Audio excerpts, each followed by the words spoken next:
Bonjour, il y a des physiciens récemment qui ont fabriqué l'objet le plus dur au monde. C'est pas si simple que ça de définir ce que c'est qu'un objet dur ou solide. Si vous prenez une feuille en papier par exemple, c'est très solide si je tire dessus, mais si je fais une toute petite fissure et que je refais la même expérience, c'est hyper fragile. Et donc un bon critère pour savoir si un objet va tenir le coup quand on va le solliciter, c'est la ténacité. Si vous faites une petite fissure et que vous tirez, est-ce que ça se déchire complètement ou est-ce que ça tient le coup?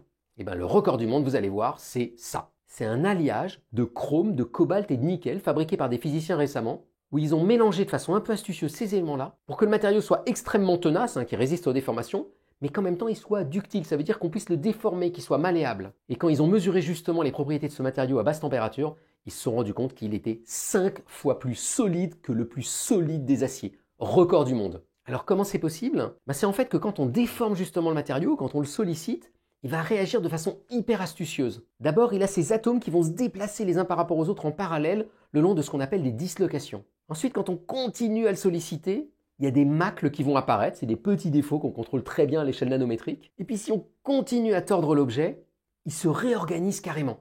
Les atomes s'organisent différemment. Et cette séquence en 3 temps fait qu'il est bien plus résistant que n'importe quel acier. Donc voilà, si on vous demande ce qu'est l'objet le plus dur au monde, actuellement, c'est un alliage de chrome, cobalt, nickel. Bonne journée!